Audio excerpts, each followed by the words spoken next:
Hello po, greetings mga kababayan. Haniwa sa mga oras na ito, no, sa mga kayo nanonood, kayo ay nasa mabuting kalagayan. Sa mga hindi pa po nakakilala sa akin, ito po muli sa Tony Rogelio Wong ng Batas Pinoy. Ang ating pong channel ay isa pong legal aid public service program ng inyong lingkod in collaboration with Integrated Bar of the Philippines, Manila Port Chapter. All right, so let's now back to our discussion. Oh, by the way, no, cause isang paalala lang po kung inyo pong pahiram ng oras po ninyo ha. Alam ba ninyo na ayon sa datos ng YouTube, more than 60% po ng ating viewers ay hindi po subscribers. So kung if you find our videos interesting, informative naman at nakakatulong po sa inyo, no? Eh siguro po wala na pong hindi mo po sa kalabisan kung ako po hihirit ng isang subscribe, share and like buttons po natin upang sa ganun matulungan po ninyo ang inyong lingkod na mapalawig pa natin ang ating advokasya na makapagbigay po tayo ng legal na impormasyon o kaalaman sa mga kababayan natin. Now, it could be your friends, your neighbors, your relatives, or just your acquaintance. No? Pang sa ganun, ay sila din ay maaaring may mapulot no? At mapag-aralan dito sa ating mga pinag-usapan.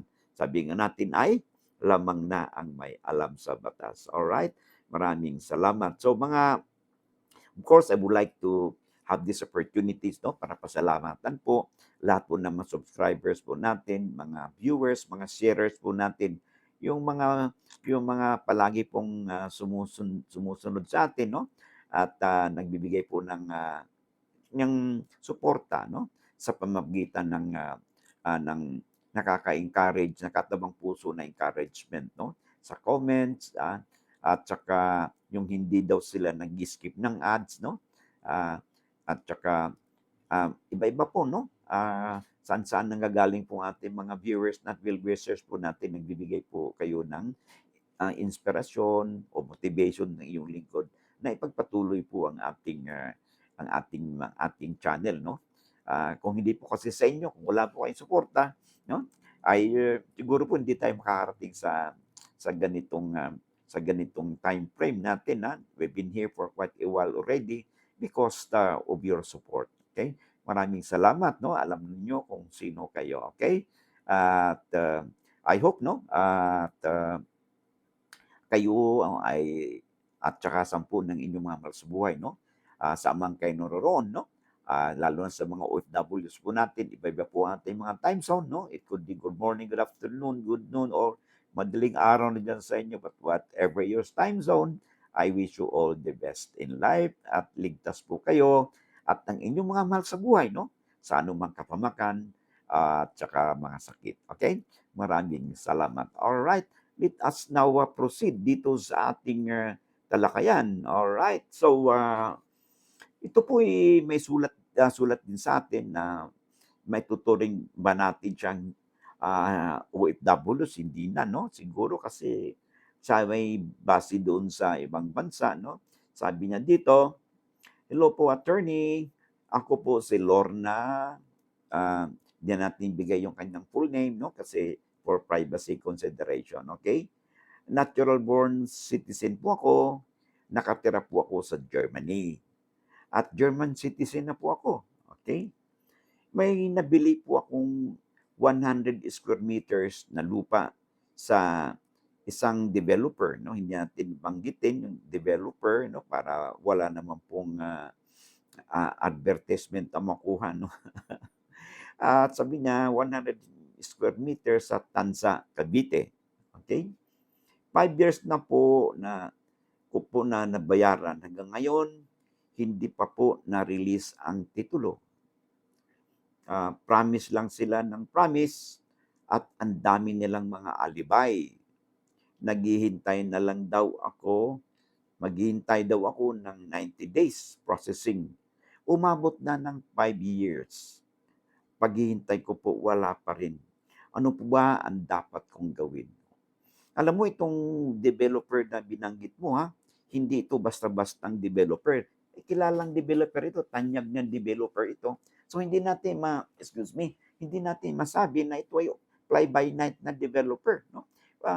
Well-known developer po ito, no, sa real estate industry, no? At nakapag nakapag tataka, no? Bakit it takes them so long, no? Biro mo 5 years na, hindi man dapat gano'n kasi kung ibabase po natin sa batas, yung mga developer po, licensed developer, ay obligasyon po nila na 'pag fully paid na po, no, ang isang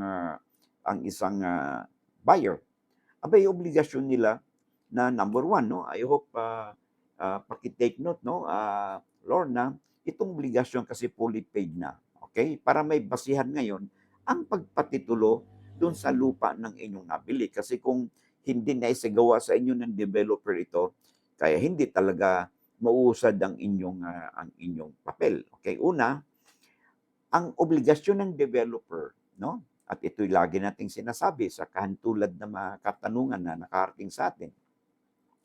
'Pag op 'pag ang isang buyer ay fully paid na, ano bang obligasyon ng developer? Number one is to, issue a certificate of full payment. Ayan, ha. So, obligasyon nila 'yan, okey. Number two ay mag-execute sila ng tinatawag nating deed of absolute sale, okey? So, number three, okay, of course, bago do'n, kung wala namang utang sa kanila o kaya halimbawa na financing ito sa ilalim ng kanilang in-house financing, okay? 'Di mag-issue din sila ng certificate at saka release of real estate mortgage. So, basically yung tatlong iyan, paki-check sa iyong file kung yan ay naisagawa na. Kasi kung halimbawa do'n sa pinakahuli, no, the dalawang requirements, kung yung pala naman, nakasanla yan, okay? May ibig sabihin may lien yan o kaya na hindi ka pa fully paid, kahit na sabihin mong bayad ka na, kung hindi naman naka-lien pa rin diyan at hindi ka pa rin nag-execute ng deed of absolute sale, ibig sabihin niyan, ang meron ka diyan sa lupa na yan na yung nabili ay rights only, ha? Pero the moment na naglagda ka na ng deed of absolute sale, yung rights mo na yan ay na-transform into all full ownership kasi it is only by virtue of the execution of the deed of absolute sale that the ownership of the property is transferred or conveyed under the name of the buyer. So yan ang alamin mo, ha. Ngayon, assuming na nasunod man yung requirements na yan o hindi. Okay? So ang gagawin mo to have a redress of your grievances at saka, so in short, pwede kayong magsadya po kayo sa pinakamalapit na office ng tinatawag nating Human Settlement Adjudication Commission o HSAC, okay? So, ito po ay may jurisdiction. Ito po dati ay yung HLURB, no? At ito ay nailipat na ngayon. Ang tawag niya nito ngayon ay Human Settlement Adjudication Commission, no? Sa ilalim niya ng Human Settlement Urban Development, no? Authority or administration, no? Ang ahensya ng gobyerno nito. Punta kayo doon, hindi naman kailangang mag-lawyer kayo, no? Of course, dahil nasa Germany kayo, ang gagawin ninyo ay magpagawa po kayo ng special power of attorney na kung saan ay ito ay maaaring yung ipanotaryo doon sa notary public na sa Germany, no? I-translate into sa English, no? Kasi ang Germany po, kung di ako nagkakamali, member po yan ng Geneva Apostille Convention na kung saan, tulad ng Pilipinas, ay may kasunduan po na lahat po ng mga legal na dokumento na ninotaryo ng respective jurisdiction ay kikilalanin po, no, as part of the Geneva ni Apostille Convention ng mga legal documents na hindi na kailangan pang dadaan doon sa Philippine Consulate natin. Of course, option mo rin na pumunta ka sa Philippine Consulate, no? Diyan sa Germany, pinakamalapit na office ng Philippine Consulate at magpagawa ka ron, no?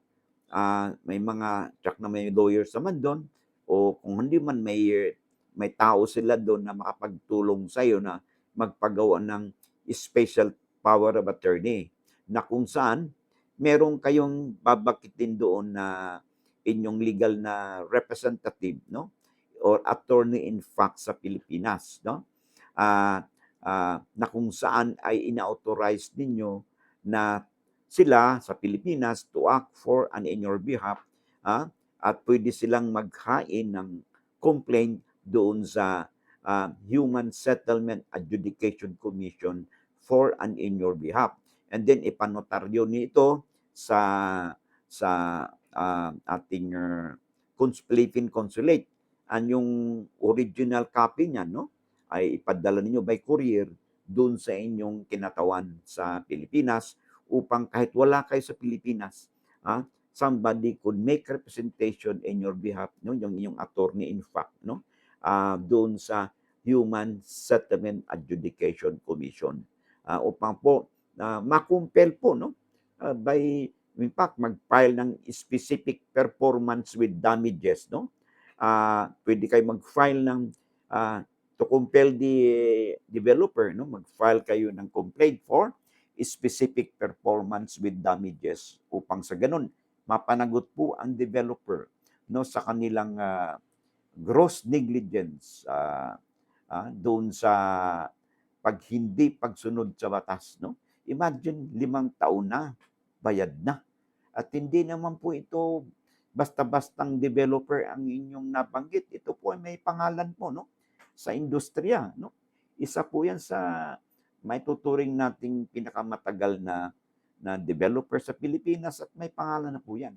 Kaya hindi po excuse na pinaghintay kayo ng 5 taon na wala pa ring nangyayari. Okay? So yan po ang inyong gagawin, ha? At para mabigyan po ng lunas o ang inyong katanungan. Okay? So I hope, no, nabigyan natin ng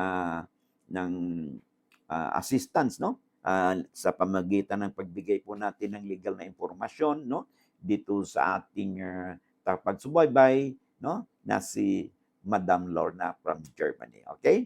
Maraming salamat, and I hope to hear from you again, no, na kung nabigyan na ba kayo ng kaakibat na favorable na aksyon, no, dito sa inyong tungkol sa inyong katanungan. Alright, maraming salamat. Oh, by the way, bago tayo magpatuloy, pwede po ba makahingi po ng oras sa inyo? May pinopromote na po tayong libro, no? Ito po ay ito makikita po niyo, ang mga libro pong ito ay ng inyong lingkod, no? May kinalaman po, no, sa practically pang-araw-araw nating buhay, no. I'm referring to ito yung legal handbook, no, a daily companion for all for home and workplace. Ibig sabihin, kahit hindi po kayo lawyer, no, at ganon din po itong tinatawag nating handbook on our Bill of Rights, no, kahit hindi kayo lawyers, no, these books, no, could be handy reference materials, no, para sa inyo at saka sa inyong bahay, no, at saka sa inyong workplaces. At pwede nyong basahin po ito, no, kung meron kayong interesado na paksa sa batas, no, na pwede nyong magkaroon kayo ng bird's eye view kung ano ba yung batas na yan. I'm referring more particularly itong legal handbook po, no, for home and workplace, no, a daily companion for all. Kaya kita for all dahil kahit hindi po kayo lawyer, makakatulong po ang librong ito. Ito pong librong ito contains the abstract, no, extract of the laws that we have na could be applicable, no. May kinalaman sa buhay natin from the time tayo ay na-conceive, pinanganak, hanggang sa nagkaroon ng pamilya, nagkaroon ng asawa. There's an issue of family relations po natin, about marriage, no, about the wedding, validity of marriage, voidable marriage, void marriage, legal separation, psychological incapacity, annulment, divorce, no, support, no, at ganun po sa usapin ng pagpatito ng lupa, title, tax declaration certificate, easement or right of way, mana, no, succession, inheritance, no, last will and testament, kung walang last will and testament, no, ownership ng foreigner sa lupa dito sa Pilipinas, among others, no. Malaking bagay po kung meron po kayong kopya ng librong ito sa inyong bahay, sa inyong workplace. Okay? Of course, ganun din po yung handbook natin sa Bill of Rights kasi pag ang pag ang gobyerno po natin nag-exercise po sila ng tinatawag nating inherent powers of the state, no? Nandiyan na yung the power of eminent domain na kung saan ang ating private properties could be subject to expropriation, no? Expropriation for public use and purpose, subject to just compensation and due process. Of course, meron din situation na we may not be entitled to just compensation. Of course, the power of taxation, okay? And pag nag-exercise po kasi ang ating pamahalaan na tinatawag nating inherent power of the state, ay most likely affected po ang ating life, liberty, and property. No? That's why isa pong aspeto nitong legal at ito pong handbook natin ng Bill of Rights. No? Pag isang tao ay under arrest, no? Ano bang karapatan niya pag siya ay na-arresto ng walang warrant o warrantless arrest at under custodial investigation? Kailan ba dapat maaresto isang tao na walang warrant? Dapat ba palagi may warrant? Ganon din po paghalughog ng ating mga bahay natin, ating mga private place, no? Dapat ba may search warrant? Okay? So, yan po ay masasagot, no? May kasagutan po dyan, no? Dito sa tinatawag nating handbook on our Bill of Rights. Okay? At meron din pong usapin ngayon, no? Na pag ang ating may cyber crime na po tayo ngayon, na kung saan, kung ang ating electronic gadgets po, no? Ay magagamit po yan sa krimen, ay pasok na po tayo sa cybercrime. And our electronic gadgets tulad ng laptop, desktop computers, tablets, mobile phone, could be subjected to different kinds of cyber warrants na makumpiska po ito for forensic examination among others. Kaya kung meron po kayong libro nito, kahit na hindi po kayo lawyers, no, sa inyong bahay, this could be a great help, no? Para magkaroon po kayo ng bird's eye view o maunawaan po ninyo kung ano ba, kahit paano, no? Ang inyong karapatan sa ilalim po ng ating batas. Okay? The rest po naman natin libro natin, yung labor laws, no?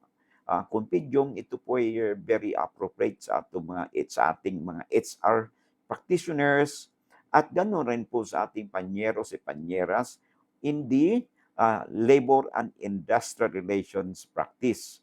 Of course, yung ating pong corporate law annotated, no, sa mga corporate lawyers po natin, and of course yung Bible po natin, no, yung SIPRA, the Code of Professional Responsibilities and Accountability, SIPRA.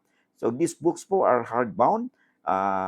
They're available po, no, sa Central Books. They have branches in Manila, Makati, Mandaluyong, and Quezon City.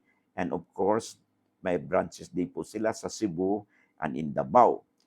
They have branches po itong ating Central Books, no? Meron silang you can order online, free delivery po, no? Nationwide. Okay? So paki-screenshot po yung ating itong part ng video nito so that you could visit their website at you have the opportunity para makilatis po ninyo kung ano bang niloloob ng mga libro na yan. Okay? So you could visit their website www.central.com.ph. Ulitin ko po, www.com.central.ph. Okay? So I hope nakuha po ninyo yon. And thank you po sa inyong oras. Now back to our discussion. So sa mga kapapasok pa lang, no? May replay naman po ito and I hope ang napag-usapan po natin dito would be of interest po sa inyo at nakakatulong po, no? At napagbigay po sa inyo ng legal na kaalaman o impormasyon. Ngayon, kung hindi pa kayo napag-subscribe po, di ba makahirit po ng isang click po ng yung subscribe po at saka i-share and like buttons po natin, yung mga icons po dyan, no? Upang sa ganun, mapalawig pa natin ang ating adhikain, no? Advokasya na ma-spread out po natin ang ating mga legal information campaign sa ating mga kababayan. Saan man po kayo o sila naroon. Hanggang dito muna tayo, no? Thank you for your time and I hope to see you again in the next video. Maraming salamat and God bless.